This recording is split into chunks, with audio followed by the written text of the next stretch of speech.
सावधान। नमो हरहन्तारं नमो सिद्धाणं नमो आयिरेयाणं नमो वज्रायाणं नमो लोले सपसामूढम्। भगवान् वीरो मङ्गलं गौतमो गणि मङ्गलं कुन्दकुन्दाभ्यो जयधर्मोऽस्तु मङ्गलम् सर्वमङ्गलमाङ्गल्यं सर्वकल्याणकारिकं प्रदानं सर्वधर्माणां जयतु शासनं जयतु शासनं। मोक्ष मार्ग के नेता एवं कर्म पर्वतों के भेदक और विश्व के सब तत्वों के ज्ञायक चेतन संवेदक सद्गुण आप समान प्राप्त हो यही भावना भाकर देव विनय पूर्वक करूं वंदना बारंबार जिनेश्वर देव बारंबार जिनेश्वर देव। धर्म के 10 लक्षण का मंगलाचरण करेंगे। किताब है वैसे पीछे। जो क्रोध मद माया अपावन लोभ रूप विभाव है उनके अभाव स्वभाव में उत्तम समाधि स्वभाव है। उत्तम समाधि स्वभाव ही इस आत्मा के धर्म है। सत्य शाश्वत ज्ञान में निज धर्म शेष धर्म है।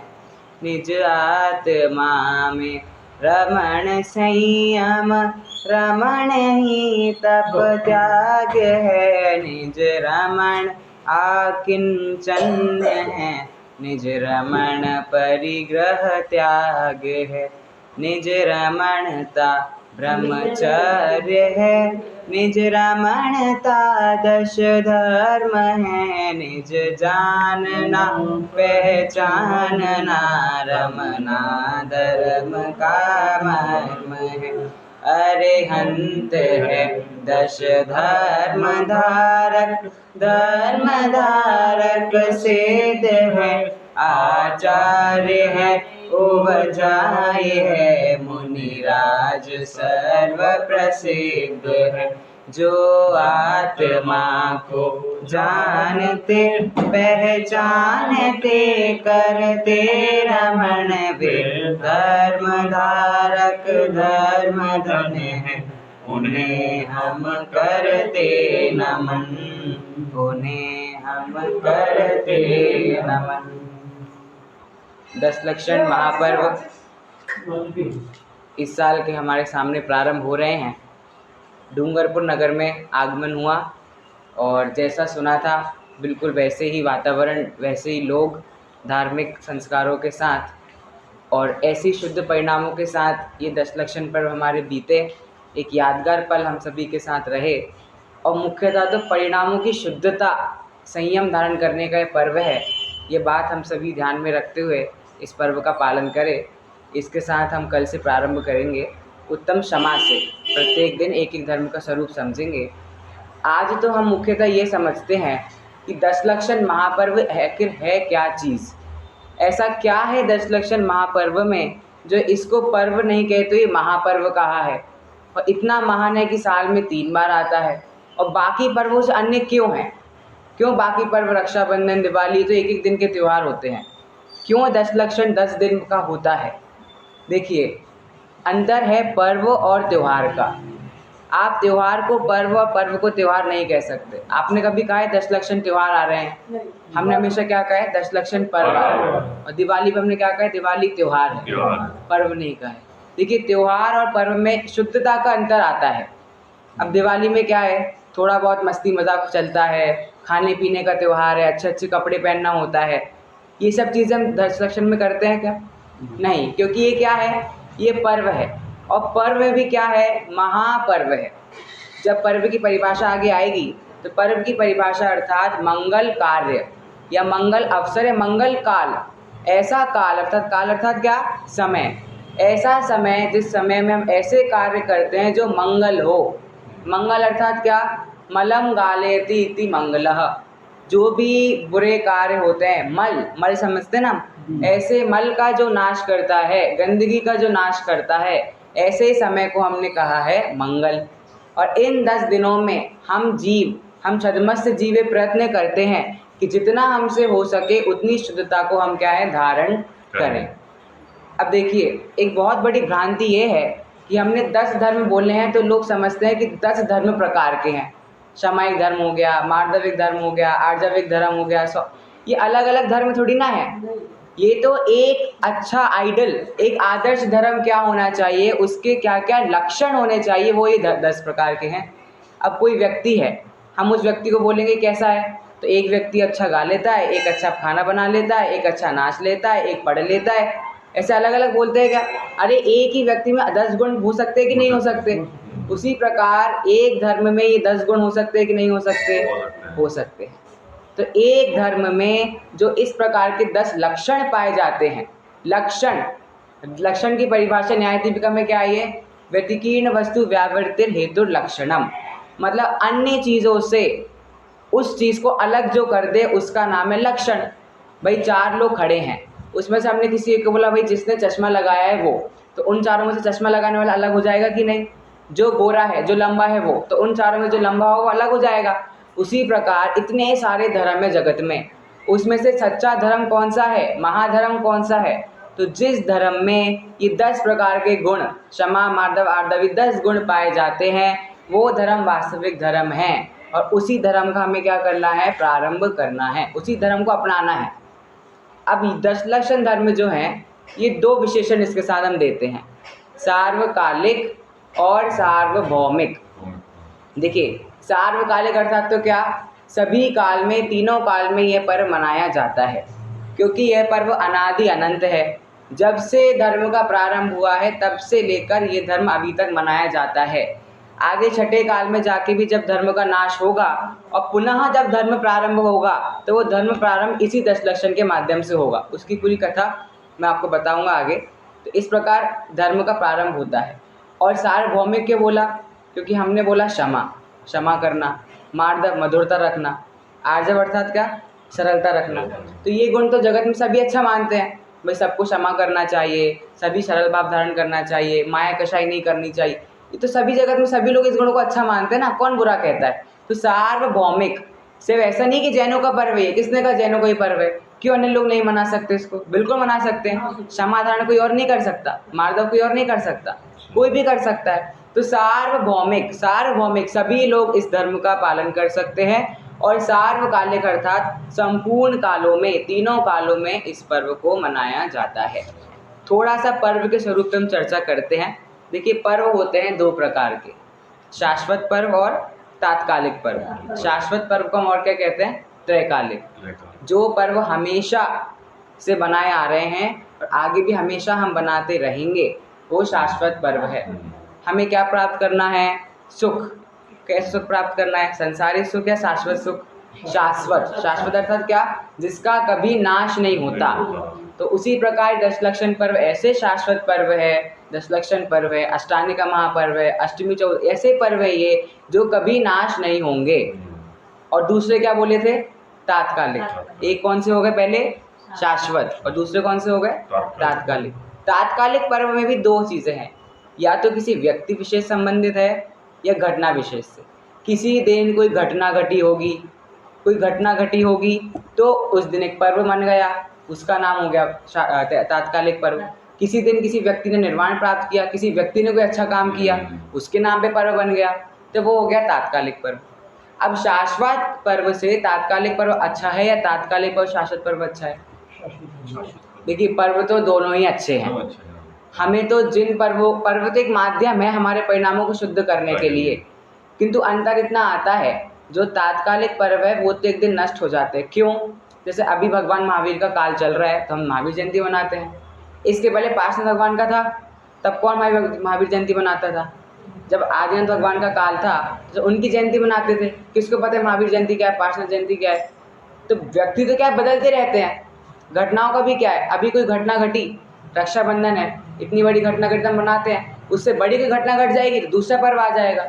घटनाएं तो घटती रहती हैं, तो तात्कालिक पर्व तो नाश हो सकते हैं, तो घटनाएं और बड़ी बड़ी घट सकती है, व्यक्ति और अच्छा अच्छा काम कर सकते हैं, किंतु शाश्वत पर्व तो ऐसे हैं जो हमेशा से थे, अभी हैं और हमेशा के लिए रहेंगे ही। इसमें एक और मुद्दा ये खड़ा होता है कि भैया किसी घटना को आप पर्व का नाम क्यों देते हो? रक्षाबंधन में घटना हुई तो आपने घटना को पर्व का नाम दिया, घटना तो पूरा हुआ ना। 700 मिराजों पे एक साथ उपसर्ग हुआ, अच्छी बात हुई क्या? पर्व इसलिए नहीं मनाया कि 700 मिराजों पे एक साथ उपसर्ग हुआ, पर्व तो इसलिए बना कि उस उपसर्ग को दूर करके धर्म की रक्षा हुई। अंत देखो ना, अंत भला तो सब भला कहते हैं ना, तो अंत में क्या हुआ, उन 700 मिराजों में उपसर्ग होने के बाद भी विष्णु कुमार मुनि ने अपना मुनि पद त्याग कर वामनिया का वेश धारण करके अपना त्याग करके उन्होंने उनकी रक्षा की, मुनियों की। अब आपको कितना हम गुणगान करते हैं, अरे वाह विष्णु कुमार मुनि ने कितना बड़ा काम किया, कितना बड़ा काम किया है, हम उनके गुणगान करते हैं। अकम्पना आचार्य को तो कोई भाव नहीं देता। सबसे अच्छे और सबसे महान कार्य किसी ने किया है तो वो तो अकम्पना आचार्य थे, क्योंकि उन्होंने अपने परिणति में लीन रहे। चुत्साग मुनिराज ने तो क्या किया, वो भिड़ गए वहीं पे उनसे, मंत्रियों से, मतलब उन्होंने वहीं पे अपने, जबकि वो उन्हें मिस कर दिया। अकम्पना आचार्य तो बताए सभा में सबको कि सबको अपने परिणाम शुद्ध रखने हैं, क्योंकि नाभास हो गया था कुछ गलत होने वाला है यहाँ पे, पर चुत्साग मुनिराज सब थे नहीं वहाँ पे, तो चुत्साग मुनिराज सहन नहीं कर पाए, उन्होंने अपना शुद्ध ज्ञान दिखाया। हालांकि उन्होंने भी अपने ज्ञान से उनको परास्त किया, कोई बुरा नहीं किया उन्होंने भी, किंतु अगर वो नहीं करते तो 700 मिराजों उपसर्ग होता क्या? नहीं होता। अब सब विशुद्ध उनका गुणगान गाते हैं, उन्होंने अपना ये किया वो किया। अरे अपना मुनिपद त्याग करने के बाद वो आचार्य थे, अब मुनिपद त्याग किया, वापस प्रतिक्रमण करके मुनिपद धारण करेंगे तो जो उनके शिष्य थे अब वो उनके आचार्य बन जाएंगे। अब उनके शिष्यों के लिए ये शिष्य बन गए कि नहीं बन गए? इन्हें तो फिर से एक से शुरू करना पड़ेगा ना, वापस साधना, वापस प्रतिक्रमण, वापस सब कुछ। जो मुनिराज इनको नमन करता है इनको उनको नमन करना पड़ेगा कि नहीं? अपने इतने काल की उनकी तपस्या को, तप को उन्होंने क्या किया, सब भंग हो गया। एक बार में वापस से साधु बन गए, आचार्य सीधे, उपाध्याय साधु नीचे गिर गए सीधे। एक बार कोई आचार्य से, क्योंकि तुरंत आचार्य नहीं बन सकते, अब वो साधु बनेंगे, साधु बनने के बाद फिर वो उपाध्याय होंगे, फिर वो आचार्य होंगे। तो उन्होंने अपना कितना काल घटाया, सोचो आप कि उन्होंने अपना नुकसान किया कि नहीं किया, और हम उनके गुणगान गाते हैं। यद्यपि ये तो सब काल क्रमबद्ध था, जो होना है सो निश्चित है, हम गाते हैं। उनको अपना मुनिपद त्यागना था, वामन का वेश धारण करना था, तो किया, फिर भी सोचने की बात है। तो पश्चाताप किया, तो पश्चाताप के बने ना, मुनि तो बने पर साधु बने ना, आचार्य नहीं बने। आचार्य थे ना वो तो, पद बड़ा था उनका, शुद्धता बड़ी थी, वो सब त्याग के एकदम नीचे। अब कोई टीचर एकदम प्रिंसिपल है और उसे आप बना दो केजी टीचर, तो उसका नुकसान हुआ कि नहीं हुआ? उसका पद का गिरना हुआ कि नहीं हुआ? हुआ, लेकिन वो धर्म की रक्षा हुई। तो वही तो मैं कह रहा हूँ, क्रमबद्ध तो था, धर्म की रक्षा तो उन्होंने की, वो तो बिल्कुल सही बात है, उसमें कुछ गलत नहीं है। परंतु मैं तो एक बात बता रहा हूँ कि अकम्पना आचार्य मुनिराज जो, उन्होंने तो अपनी शुद्धता में हमेशा लीन रहे। उपसर्ग आता भी है तो क्या दिक्कत है, मुनियों पे उपसर्ग सहना ही है उनको, मुनियों को तो उपसर्ग। जब ठंड होती है तो वो जाके कोई अंदर घरों में नहीं बैठ जाते, ठंड पड़ती तो और जाके नदी के पास बैठते हैं, गर्मी होती है तो और जाके पहाड़ों पे बैठते हैं, क्योंकि वहाँ जाके उनकी शुद्धता बढ़ती है मुनियों की। तो इस प्रकार से घटना विशेष आदि जो पर्व होते हैं वो हमें समझना चाहिए। पर्व की हमने बात की। अब जो हम त्रैकालिक व 10 लक्षण धर्म हैं उसके नाम तो आप सभी को पता ही होंगे, क्षमा, मार्दव, आर्जव, शौच। सत्य और शौच में बहुत कन्फ्यूजन होता है कि पहले सत्य है कि शौच है।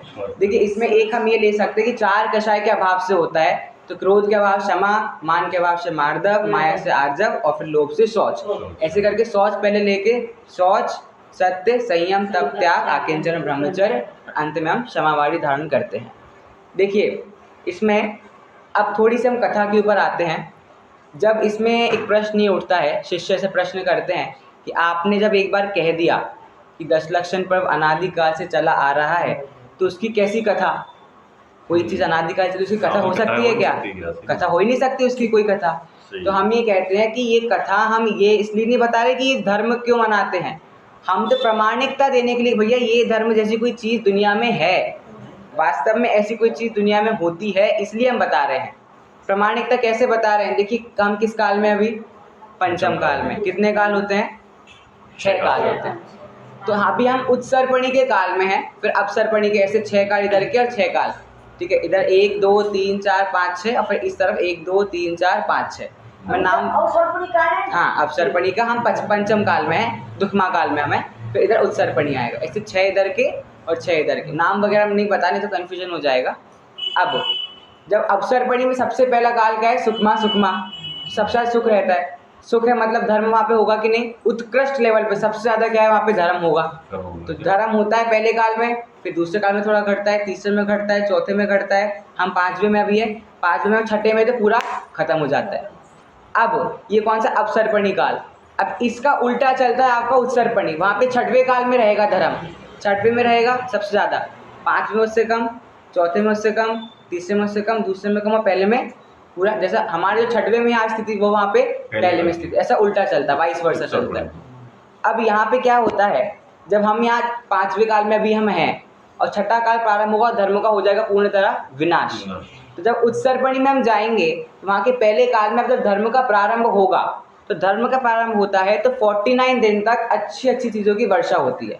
देखो पहले तो जब काल परिवर्तन होगा, 5वें 6ठा काल आएगा तो 7 दिन तक एसिड की कहो आप, या जहर की कहो, या अग्नि की वर्षा होगी, जैसे दुनिया का नाश होगा, विनाश होगा। और जब धर्म का प्रारंभ होता है तो 49 डेज तक, 49 दिन तक अच्छी अच्छी चीज़ें, पुष्प की वर्षा हो रही है, अमृत की वर्षा हो रही है, ठंडे जल की वर्षा हो रही है। वो सब आप काल चक्र किताब अगर चाहें संजीव जी की, उसमें बहुत अच्छे से विस्तृत उसमें दिया है, वो आप पढ़ सकते हैं उसमें। तो ये 49 डेज तक, 49 दिन तक क्या होती है? वर्षा होती है शुभ चीज़ों की। इसके बाद 10 दिन में आपका युगारंभ होता है, धर्म का प्रारंभ होता है। मतलब 49 डेज आपके बीते, अब उसका 10 दिन जो है वो पहले 10 दिन होते हैं धर्म के पहले दिन। पहले मतलब उन 10 दिनों से लेकर फिर आपके पंचम काल जब तक धर्म रहेगा तब तक धर्म का प्रारंभ होता है।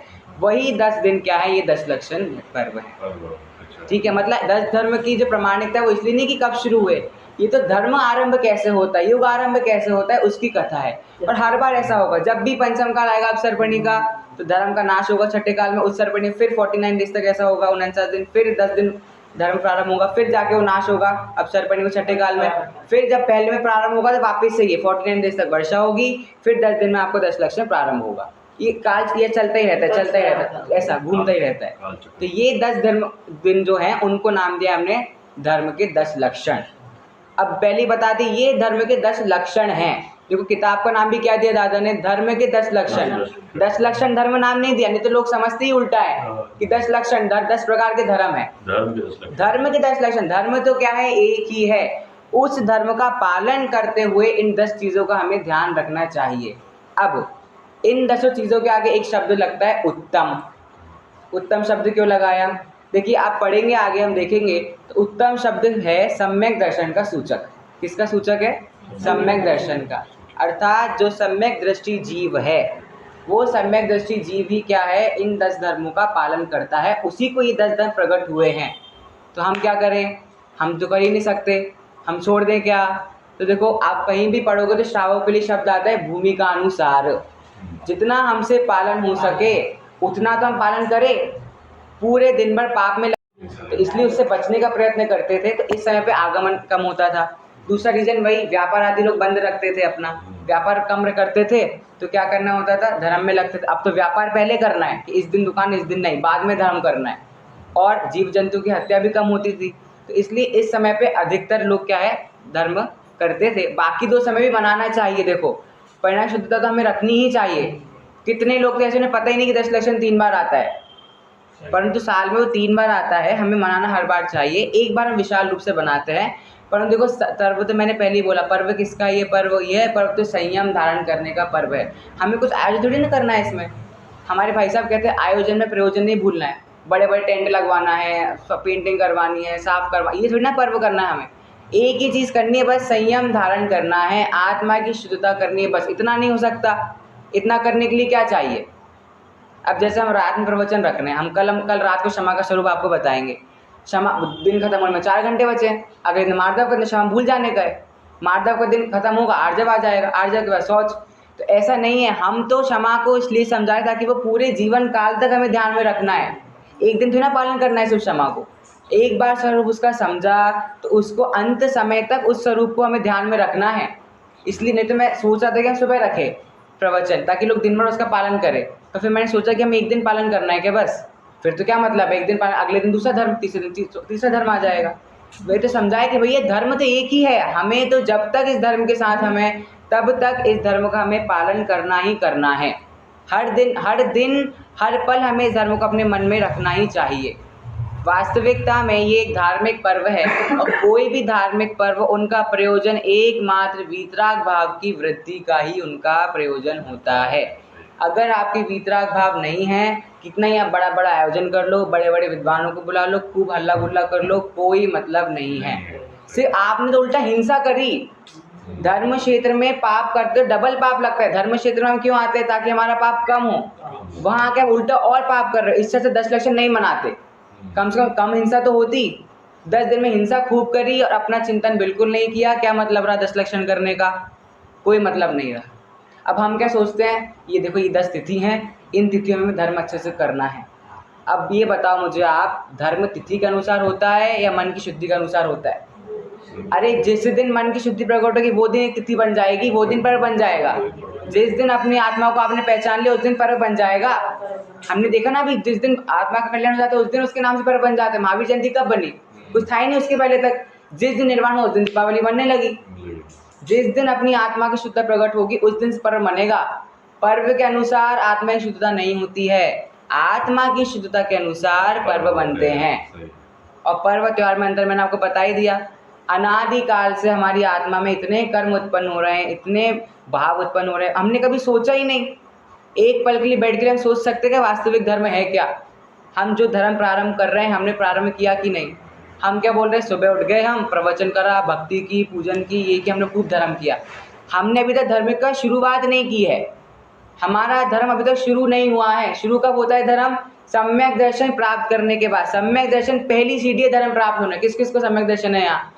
और हम क्या बोलते हैं, भाई आज तो बहुत धर्म हो गया, आज पूजन करी, भक्ति की, स्वाध्याय किया, विधान किया। ये धर्म अभी तक शुरू भी नहीं हुआ है। अब पहले यहाँ तो पहले ही बोल दिया कि भैया सम्यकदर्शी जीव के 10 धर्म हो। आज लोग तब भग जाते हैं कि भाई हमारा काम ही क्या है, सम्यकदर्शी धर्म छोड़ो, बंद करो, चलो। अरे जितना हो सके उतना, अगर ऐसा सोचा तो धर्म तो बन गया। एक तो वैसे दुर्भाग्य हम पंचम काल में हुए, उसमें भी जैन धर्म में हुए, उसमें भी मुमुक्षु होके मंदिर मिला, साधर्मी लोग मिले, सब मिला, सब समागम मिल रहे हैं, शास्त्र मिल रहे हैं, उसमें भी नहीं, धर्म नहीं करना। एक कैसेट निकली, आपने अगर देखी हो, नरक गति दर्शन का, वो तो पूरा कार्टून के रूप में, कार्टूनों को देख के ऐसा लगता है कि बाप रे नरक गति में क्या होगा, वास्तव में सोचो हमारी क्या दशा होगी। ये 10 धर्म तो सिर्फ एक टीजर के रूप में आते हैं साल में, कि आपको थोड़ा धक्का दे दें कि भैया धर्म ये है, तू कर नहीं रहा है। पर ऐसा नहीं, लोग क्या समझते हैं, बस इन 10 दिन धर्म करना है, बस 355 दिन बाकी करना ही नहीं है। अरे ये 10 दिन सिर्फ ट्रेलर है कि इनका पालन तो साल भर करना है, जीवन भर करना है। अब इसमें लोग, एक और भ्रांति ये है 10 लक्षण के संबंध में कि लोग इसको टोटल आचरण के ऊपर निर्भर करते हैं। मन का कुछ रोल नहीं, हमें खाना ये है, ये नहीं खाना है, ऐसे रहना है, ये पहनना है, वो पहनना है, इसका त्याग, उसका त्याग, ये व्रत, वो व्रत।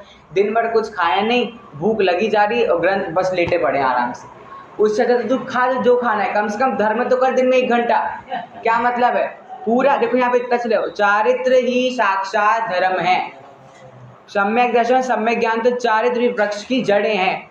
देखो कोई भी जो धर्म होता है, कोई भी पेड़ है, हमें पेड़ में फल तो हमें पेड़ से ही मिलता है, पेड़ नहीं होगा तो फल कहाँ से मिलेगा? परंतु पेड़ कैसे होगा? जब उसकी जड़ें मजबूत है। उसी प्रकार चारित्र, बिल्कुल सही बात है। कोई शराबी व्यक्ति है, वो शराबी व्यक्ति अगर आत्मा की बात करेगा तो आप सुनोगे, सही बात है, चारित्र धारण करना जरूरी है। पर आप दिए जा रहे हो, उपदेश दिए जा रहे हो, एक पल के लिए आपको अपनी आत्मा में स्थिरता नहीं हुई, आप अपना कल्याण कर सकते हो क्या? वो भजन आता है ना, अपना करना हो कल्याण, साचे गुरुवर को पहचान। अपना करना हो कल्याण, साचे गुरुवर को पहचान। जिनकी वाणी में अमृत बरसता है, उनकी वाणी को अमृत में कहा है। हम मंगलाचरण देखेंगे कल, उसमें भी आया है अमृत, जो सबसे पावन, सबसे शुद्ध बात कही गई है अमृत को, उसकी महिमा दी गई है आचार्यों की वाणी को। आदरणीय वीर सागर जी भाई साहब हमारे जयपुर में आए थे और इतनी बड़ी उन्होंने बात कही। देखिए अमृत जो है ना, पहले होता था पहले कालों में, परंतु जब आचार्यों ने अपनी वाणी शुरू करी तो मानो अमृत भी शर्मा गया, तो अमृत भी दुनिया से गायब हो गया। उसने जब आचार्य की वाणी देखी तो उसने कहा मेरी क्या हैसियत है इन आचार्यों की वाणी के सामने, तो अमृत ही गायब हो गया। बताओ, इतनी शुद्ध आचार्यों की वाणी है कि वो अमृत तक शर्मा गया कि भाई मैं इनके सामने कैसे खड़ा रहूं, मेरी तो कुछ है ही नहीं, मेरी तो कोई वैल्यू नहीं है। ये आचार्य की वाणी वास्तविक अमृत है। और उस दिन से वो खुद पता नहीं अमृत कहाँ चले, आज अमृत है ही नहीं दुनिया में। देखो, क्योंकि अमृत रूपी वचन आ गए, उसको खुद को शर्म आ गई कि मैं किस हैसियत से खड़ा हूँ यहाँ, मेरी क्या वैल्यू है यहाँ, वास्तविक अमृत तो ये है। मानो वो खुद उनकी शरण में चला गया हो। इस प्रकार आचार्यों की वाणी है। देखिए, हर एक धर्म में 2-3 चीज़ें कॉमन है इसमें। आपको एक तो परिभाषा हर धर्म में बताएंगे, उसके अलावा टोडरमल जी ने अपने मोक्ष मार्ग, मतलब टोडरमल जैसे विद्वान, मतलब इकलौते विद्वान आज तक हुए हैं जिनको आचार्य ना होकर आचार्य की उपाधि दी है। मतलब कितना बढ़िया काम, आचार्य कल्प टोडरमल जी कहते हैं उनको। तो टोडरमल जी की बातें 10 धर्म में यहाँ पे आई है, वो बातें हम देख देख के पढ़ते हम समझेंगे, क्योंकि वास्तविक में वही समझने लायक है। देखिए, जिनके पास किताब है, पेज नंबर 7 निकाल लीजिए, उसमें एकदम आखिरी में इस संबंध में महापंडित टोडरमल जी के विचार द्रष्टव्य हैं। इस संबंध में तथा बंदादिक के भय से अथवा स्वर्ग मोक्ष की इच्छा से क्रोधादि नहीं करते, परंतु वहाँ क्रोधादि करने का अभिप्राय तो मिटा नहीं है। क्रोध क्यों नहीं करते? भैया नरक नहीं जाना, निगोद में नहीं जाना। क्यों नहीं करते? नरक नहीं जाना, निगोद नहीं जाना। क्यों नहीं करते? स्वर्ग जाना है, स्वर्ग की इच्छा। ऐसे हो जाएगा स्वर्ग। और स्वर्ग, ये आपने पढ़ी ना जीव मोक्ष संबंधी भूल क्या है कि स्वर्ग में जैसा सुख है वैसे ही सुख मोक्ष में मानता है। बढ़िया कपड़े पहनने मिलेंगे, मुकुट, बढ़िया माला, और ये सब सेवा में लगेंगे, देवांगना नाचेंगे। ये मोक्ष होता है क्या? ये तो विषय वासना में लगा रहा है। जो संसार विषय सुख हो तो तीर्थंकर क्यों त्यागे, काहे को शिव साधन करके संजम सो अनुरागे। इतनी बढ़िया वैराग्य भावना है। एक दिन भक्ति भाव से वैराग्य भावना लेंगे, इतनी प्यारी वैराग्य भावना है। अगर संसार में सुख होता, सामने है, तीर्थंकर क्यों त्यागते उसको? चक्रवर्ती क्यों उनको नमन करते? मंगलाष्टक के पहले श्लोक में आया कि जब देव उनको नमन करते हैं तो उनके मुकुट से उनके नाखून प्रकाशित हो जाते हैं। नाखून मतलब देवों के कितनी हैसियत है, सिर्फ उनके नाखून मात्र बराबर भी नहीं है देव, जिनेंद्र देव के। सिंपल सामने दिख रहा है कि जो भरत चक्रवर्ती 6 खंडों का राजा, हमारे पास तो क्या ही है, कुछ है उसके सामने, एक चींटी बराबर भी नहीं है। एक पल में आत्मशुद्ध हुए, सब छोड़ छाड़ के चले गए। घर में ही वैरागी भरत जी। एक पल में हमारे पास 2 पैसा आया नहीं कि आज तो पैसा, आज तो और काम करना, और पैसा कमाना, ये वो। जिनके पास तुमने सोचा नहीं, इतना पैसा था, इतना धन था, वो सब छोड़ छाड़ के एक पल में मोक्ष चले गए। कितना समय लगा उनको? 1 क्षण लगा, 1 क्षण नहीं लगा। तो हमें तो कितना समय लगना चाहिए? उनके पास 6 घंटे, उनको 1 समय नहीं लगा। हमें कितना समय लगना चाहिए? यूँ जाने चाहिए हमें तो। पर हुआ क्या आज तक? सारे दृष्टांत सामने हैं। क्या दृष्टांत देने? एक एग्जाम्पल सामने। हर दिन तक पूजन में पढ़ते हैं, सब कुछ पढ़ते हैं, फिर भी आज तक कल्याण क्यों नहीं हुआ? क्योंकि हम क्यों नहीं करते अशुभ भाव? क्योंकि हमें नरक में नहीं जाना। अभिप्राय मिटा ही नहीं, क्रोध क्यों नहीं करना? अरे तुझे आत्मा की पहचान करनी है तो वो क्रोध है तब तक होगा ही नहीं। क्रोध को जाना ही पड़ेगा।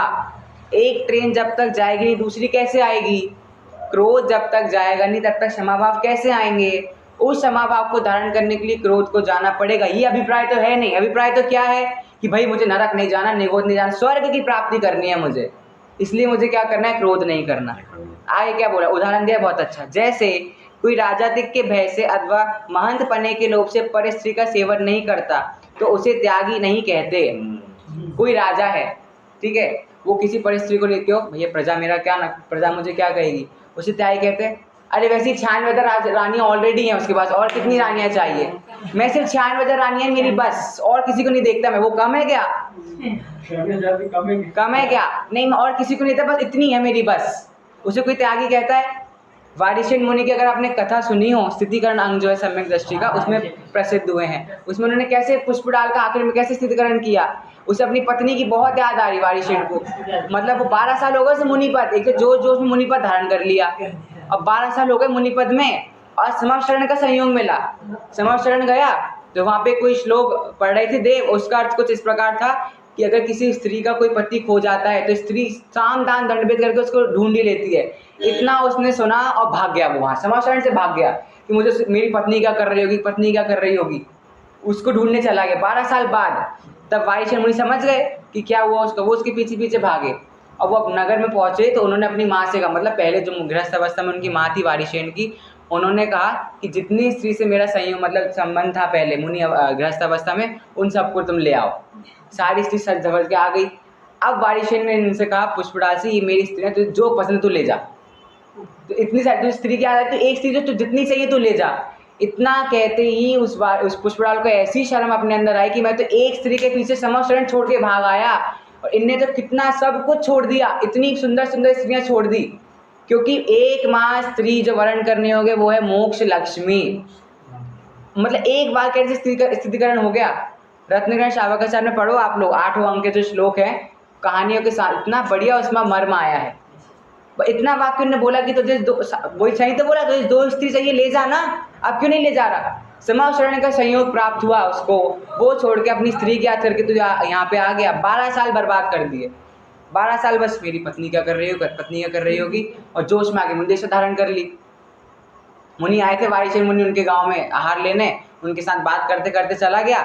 उसको लगा ये कहेंगे मुझे कि बस अब मैं चला जाऊंगा तुम जाओ, उन्होंने भाव नहीं दिया उसको, वो चले वो भी चाहते थे, उन्होंने मुंडेश्वर धारण कर लिया। अब क्या करें, अब वापस तो आ नहीं सकते।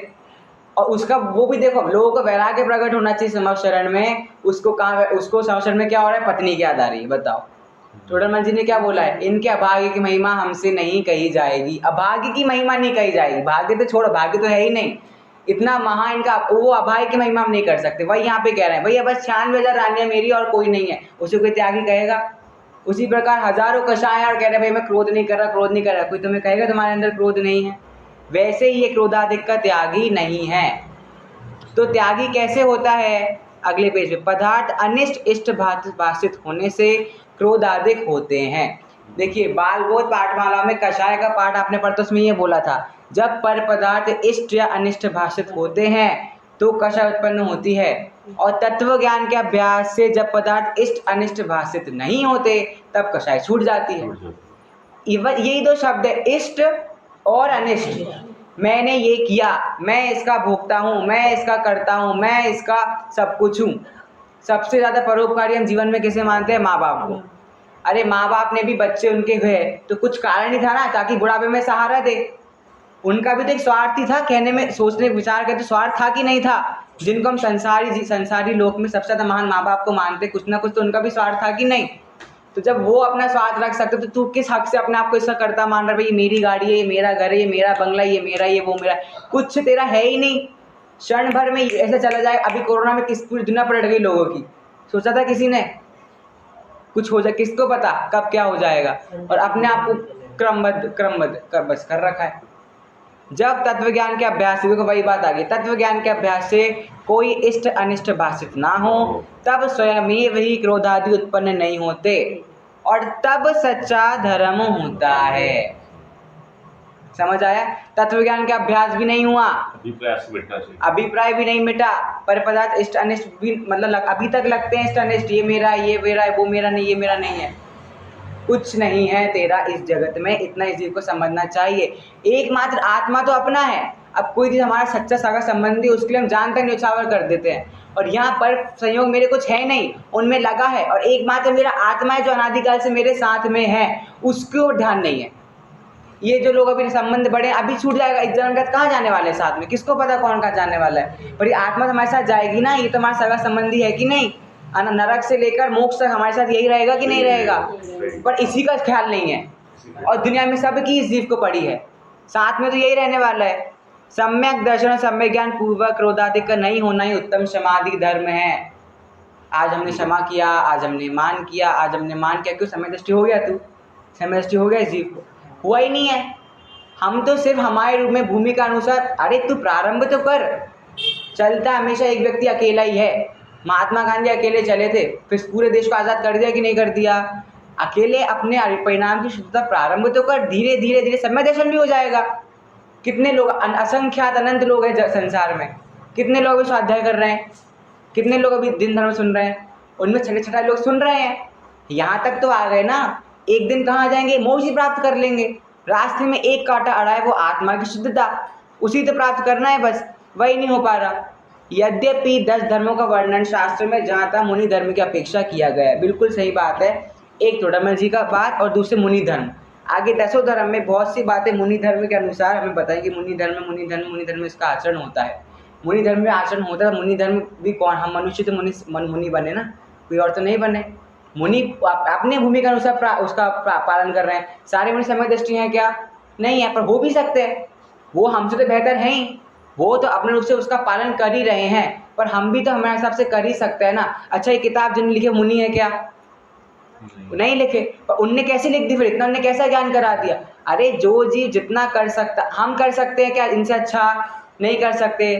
तो जितना हम सोच सके उतना तो करना ही चाहिए ना प्रयत्न। वैसे हर का बिजनेस में, हर चीज़ में स्टार्टअप करेंगे तो भाई बहुत रिस्क होता है, सब होता है, पर करते हैं कि नहीं करते? आगे जाके सक्सेस होता है कि नहीं होता? यहाँ क्यों नहीं वो चीज़ अप्लाई करना? देखो आज के समय में सिंपल बात है, भली जीव संसारी विषय भोगों में लगा है, ठीक है, अगर हमारी बुखार कोई हम दवाई बना ले तो बुखार आएगा ही नहीं। ऐसे मैंने डायलॉग कहीं सुना था। पर अगर वैसे जो हमारे पाप कर्म हैं, संसार कर्म है, अगर उनमें हम धर्म ढूंढ ले तो सच्ची क्या बात होगी? भाई आप दुकान के लिए एक एक प्रक्रिया करते हो, एक बार चिंतन करना कि हम दुकान में सुबह शाम तो ये करते हैं, अगर उसको धर्म में अप्लाई कर ले तो हम स्टार्टअप करते हैं दुकान का ऐसा, अगर हम धर्म में वो चीज़ करें तो प्रॉफिट हम ऐसे निकालते हैं बिजनेस से, अगर हम धर्म में प्रॉफिट निकाले तो बर्न हमारा इतना होता है। धर्म में हमारा कितना बर्न हो रहा है? कर्म बंध से बर्न हो रहा है कि नहीं हो रहा हमारा? अगर एक बार लौकिक दुनिया को धार्मिक दुनिया से लगा लिया, इनको जोड़ लिया, पंचम काल में देखो यही एक उपाय है। अब अभी वसत आके मुनि तो हम बन नहीं सकते, इतनी योग्यता हमें है नहीं, तो संसार में हम जो करें उस हिसाब से हम धर्म तो कर ही सकते कि नहीं कर सकते? कर सकते कि नहीं कर सकते?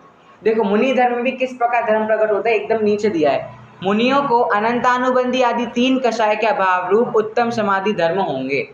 4 कषाय, अनंतानुबंधी, अप्रत्याख्यान, प्रत्याख्यान और संजुलन।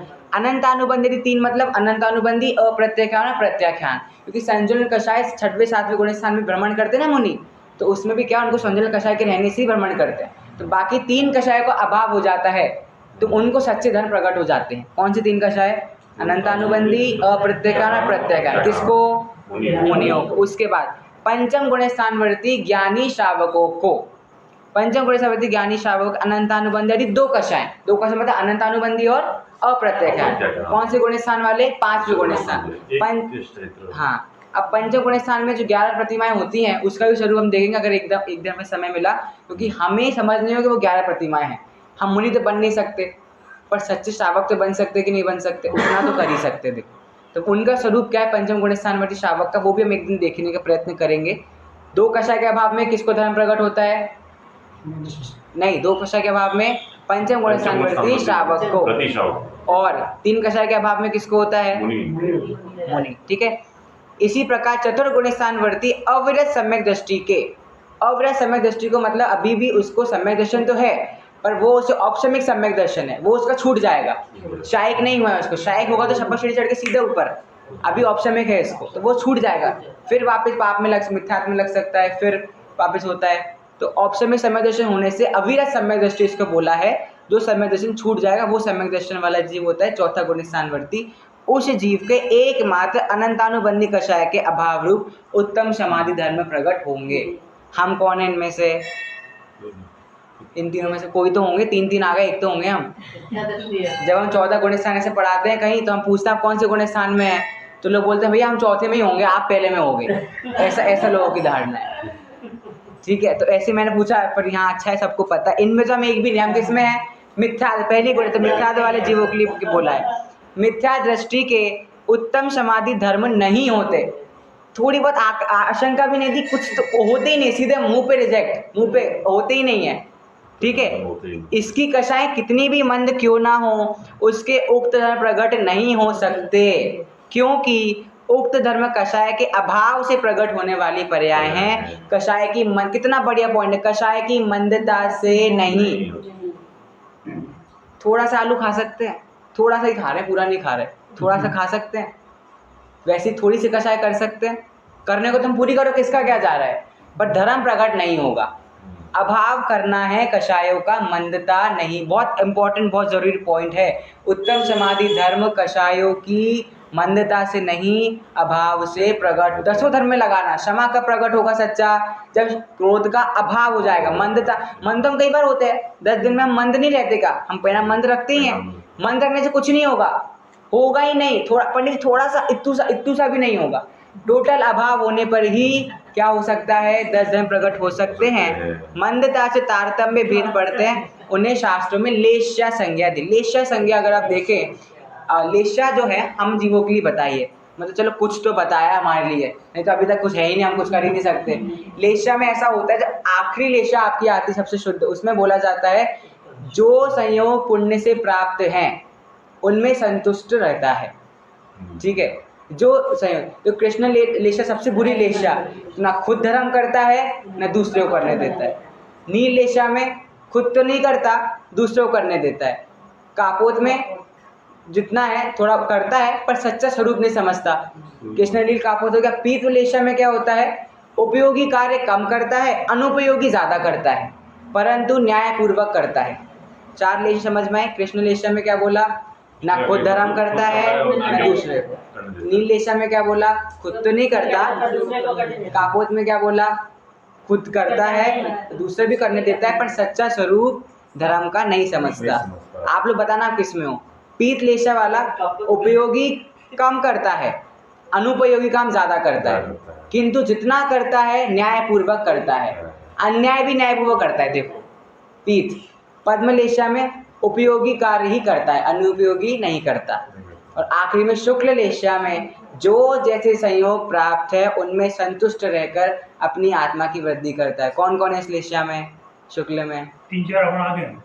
किसमें आप ही बताओ, किसमें आप? सहयोग पीत में भी आप तो बोल दो आप 14 गुण स्थान में, मुझे क्या पता हो सकता है। कपट में आगे, पीत में आगे, सब आगे बढ़े। देखो ये 6 लेशा संज्ञा हम मिथ्या दृष्टि के लिए दिए, इसमें सम्यक दृष्टि के लिए नहीं है ये। वो तो शुक्ल के आगे चले गए, वो तो धर्म प्रकट हो गया ना। वो तो पुनः बताते हैं।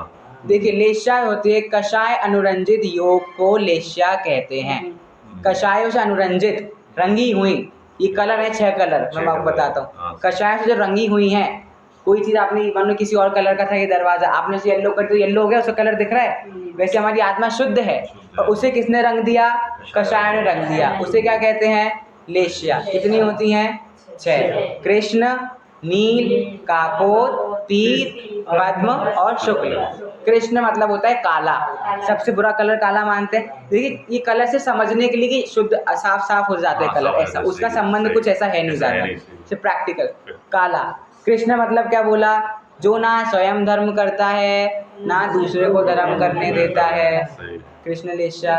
फिर कापोत लेशा मतलब सॉरी नील लेशा है, नील आपका होता है नीला कलर, उससे थोड़ा लाइट हो जाता है नील में मतलब खुद तो नहीं करता दूसरे को करने देता है, नील हो गया। कापोत में जाता है ग्रे कलर, ब्लैक, ब्लू और ग्रे, खुद भी करता है दूसरे को भी करने देता है, लेकिन ट्विस्ट क्या है यहाँ पे, स्वरूप नहीं समझता। ये तीनों तो आपके नेगेटिव है, ये थोड़ी बुरी लेशाएं हैं। अब थोड़ी सी पॉजिटिव लेशा, धर्म का स्वरूप नहीं समझता है। हाँ नहीं समझता, सच्चे धर्म का हाँ करता है, सब काम करता है, करने भी देता है पर स्वरूप नहीं समझता, स्वरूप नहीं समझता। मतलब एटलीस्ट किया करना पड़ा। हाँ वैसा समझ सकता है। पीत लेशा मतलब आपका क्या होता है, येलो ले सकते हो आप, येलो। पीत लेशा में उपयोगी काम कम, अनुपयोगी ज्यादा करता है, जरूरत है नहीं, धर्म करना है वो नहीं करेगा, मंदिर सजा रहे हैं, पेंट कर रहे हैं, भैया कमरा सजा रहे हैं, क्या मतलब धर्म क्या, वो क्या होता है अभी पंडित जी की व्यवस्था करो अपन, अपने को तो क्या करना है शुद्धता, हम यहाँ पे पढ़ना शुद्धता करने आए हैं। पीत लेशा कलर क्या बोला, येलो। पद्म मतलब होता है पिंक कलर, गुलाबी रंग, उपयोगी काम ही करता है, अनुपयोगी नहीं करता, जो वास्तव में उपयोगी है ऐसा कार्य करता है। और शुक्ल लेशा मतलब जितने जो संयोग प्राप्त हैं उनमें संतुष्ट रहता है। शुक्ल लेशा पता है वो कहाँ ले गई, क्षमा मतलब कृष्ण लेशा थी क्षमा, जैसा क्षमा का जो समझ सकते हो आप। और शुक्ल लेशा सीधे आकिंच धर्म में चले गए, आकिंच धर्म में परिग्रह की बात है, परिग्रह मतलब हम सीधे 10 धर्म की बात हो गई शैलेशा में।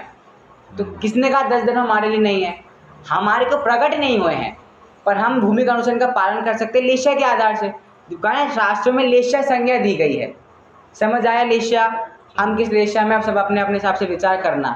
धर्म तो मिथ्याच और कषाय के अभाव का नाम है, मंदता का। हर जगह देखो मंदता तो कहीं लाना ही नहीं है, अभाव ही करना है हमें, पाप का अभाव नहीं करना, पाप की मंदता नहीं करनी, क्या करना है, अभाव करना है। देखो धर्म के तो बहुत प्रकार से भेद आ सकते हैं, निश्चय व्यवहार से बता दिए, श्रावक के अनुसार ये धर्म है, मुनि के अनुसार ये धर्म है, पुरुष के हिसाब से ये धर्म है, स्त्री के हिसाब से धर्म है, धर्म के भेद होते हैं। धर्म तो एक सच्चा धर्म है, आत्मा आपने पढ़ी, आत्मा के भेद होते हैं, पर बहिरात्मा अंतरात्मा परमात्मा क्या है, वो तो सिर्फ समझाने के लिए कथन की अवस्था है। भाई रात में परमात्मा बन सकता है कि नहीं बन सकता, तो हुआ कि नहीं एक ही धर्म। वो तो सिर्फ अभी प्रेजेंट में करंट में कौन किस आत्मा की स्थिति में उसकी बात की गई है। वैसे ये 10 धर्म सिर्फ समझाए गए कि क्षमा ये है, मार्दव ये है, आर्जव ये है, हमें प्रकट तो 10 करने हैं और होते भी एक साथ ही है, होंगी एक साथ। क्षमा प्रकट हुई है और मार्दव ने, ऐसा हो ही नहीं सकता, सही एक साथ ही प्रकट होते हैं। कितना बोनस है, एक साड़ी के साथ 10 साड़ी मिलती कभी?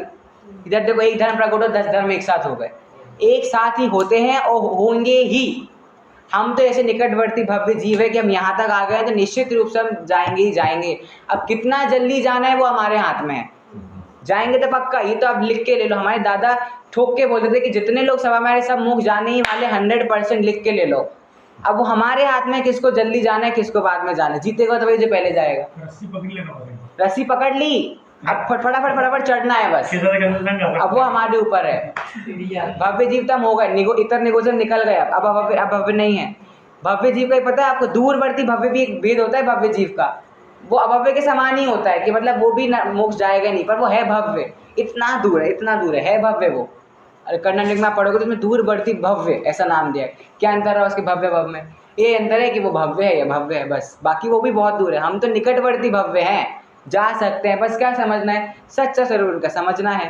अतः यहाँ इस पवित्र भावना के साथ विराम लेता हूँ कि इस 10 लक्षण महापर्व के पावन अवसर पर सभी आत्माएं, सभी यहाँ पे आत्मा हैं। देखो अन्य दर्शनों में और हमारे दर्शनों में अंतर सिर्फ इतना है, आत्मा उनने भी मानी है, हमने ही मानी है। उन्होंने क्या बोला है, सब आत्माएं अलग अलग, ठीक है। हमने बोला है यहाँ पे जितने जीव है सब आत्माएं। उनने तो क्या बोला कि एक ही जगत में एक ही आत्मा है बस। हमने क्या बोला, मेरे अंदर आत्मा है, आपके अंदर, आप सभी जब भी यहाँ पे आत्मा है, बस वो कषायों से मैल हो रहा है, कषायों से बस रंगी है, बस इतना अंतर है। वो रंग को हमें उड़ा देना है, कषाय को हटा देना है, बाकी यहाँ पे जितनी है वो सब है तो क्या आत्मा ही है। तो देखो खत्म भी क्या, वो सभी आत्मा है, सभी जीव नहीं बोला, सभी आत्माएं धर्म के उक्त लक्षणों को अच्छी तरह जानकर पहचान कर उनके अनुसार परिणमन करें और परम सुखी हो। परम सुखी कहाँ हो सकते हैं? मोक्ष में हो सकते, तो मोक्ष में पहुँचे।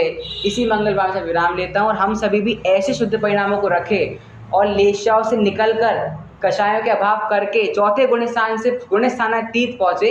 इसी मंगल भावना के साथ हम कल से एक ही धर्म का स्वरूप समझेंगे। इसी के साथ मैं विराम लेता हूँ।